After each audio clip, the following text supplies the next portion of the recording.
नमस्कार भक्तांनो, मी मोठी विधान नाही आहे.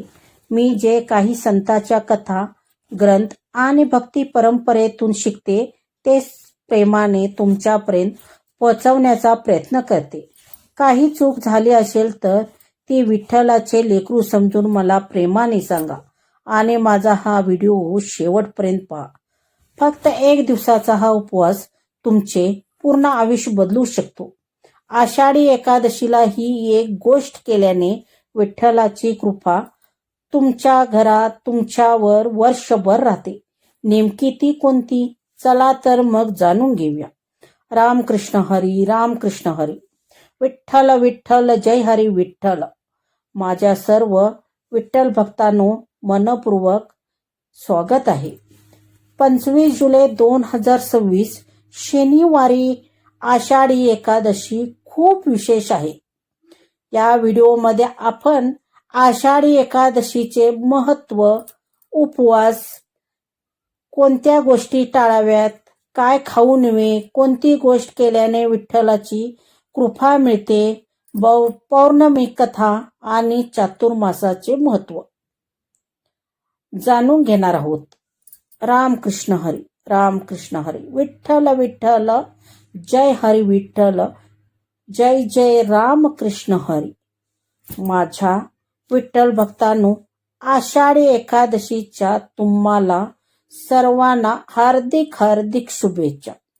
आज आपण जाणून घेणार आहोत आषाढी एकादशीचे महत्त्व, उपवास कसा करावा, कोणत्या गोष्टी टाळाव्यात, भगवान विष्णू योग्य निद्रेत का जातात आणि त्या दिवशी विठ्ठलाची भक्ती केल्याने कोणते पुण्य मिळते.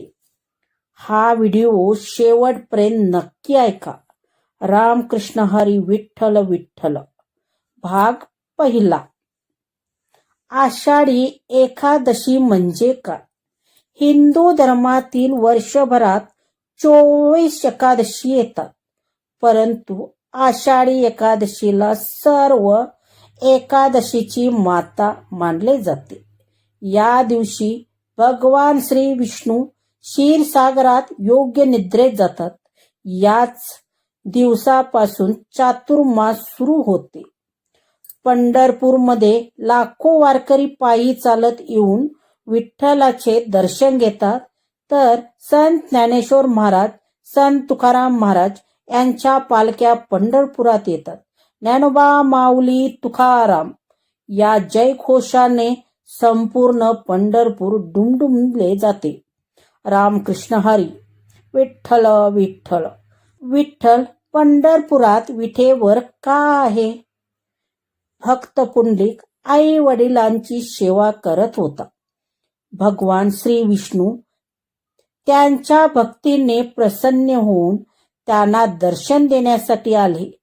पण पुंडलिक त्याचवेळी आपल्या आई वडिलांची सेवा करत असल्यामुळे त्याने भगवानला उभं राहण्यासाठी वीट दिली आणि म्हणाला, प्रभू कृपया थोडा वेळ थांबा. भगवान त्याच विठेवर उभे राहिले आणि आजही आपल्या भक्ताची वाट पाहत पंढरपुरात उभेच आहेत.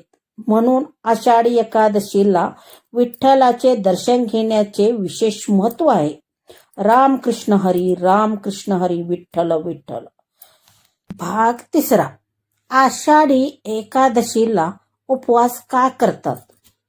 या दिवशी केलेल्या उपवासामुळे शरीर शुद्ध होते, मन प्रसन्न होते आणि भगवान विष्णूची विशेष कृपा प्राप्त होते.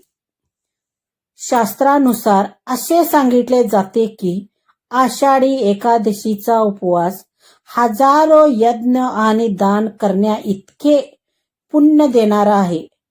रामकृष्ण हरी. विठ्ठल विठ्ठल. भाग चौथा. उपवास कसा करावा? सकाळी लवकर उठून स्नान करावे. घरातील देवघर स्वच्छ करावे.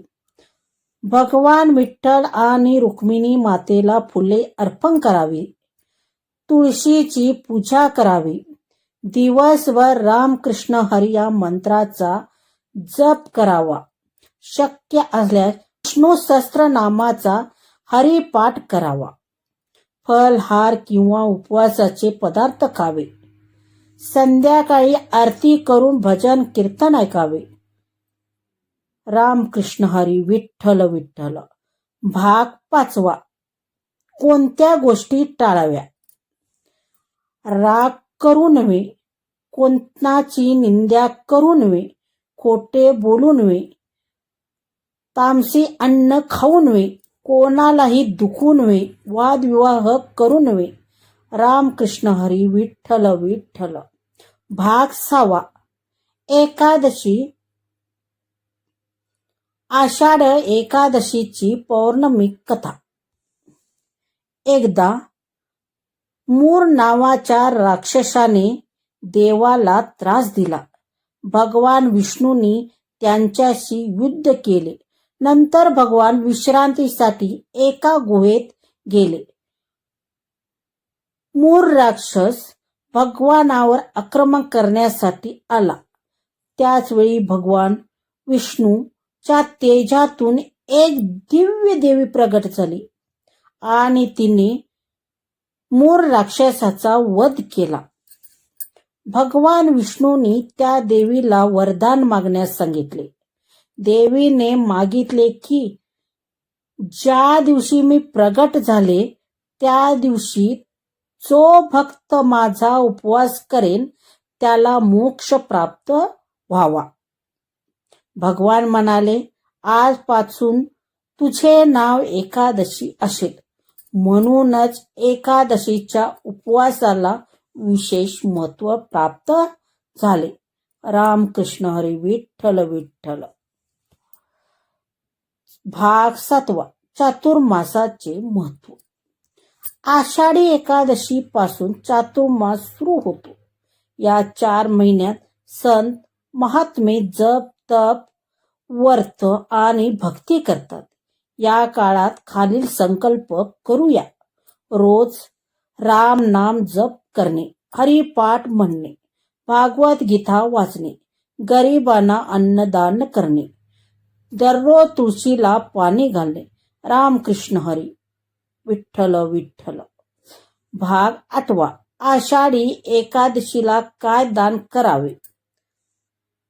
तांदूळ, तूप, फळे, कपडे, अन्नदान, तुळशीचे रोप, शक्य असल्यास गरजू लोकांना अन्नदान, भोजन करावे.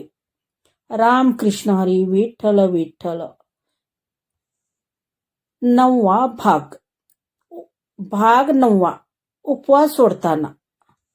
दुसऱ्या दिवशी म्हणजे दिवादशीला सकाळी भगवानाचे स्मरण करून उपवास सोडावा.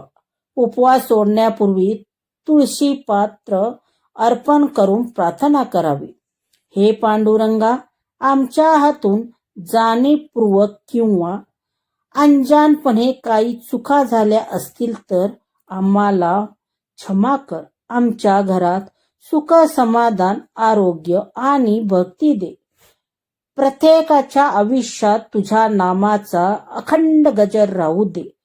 रामकृष्ण हरी विठ्ठल विठ्ठल. जय हरी विठ्ठल. धन्यवाद भक्तांनो.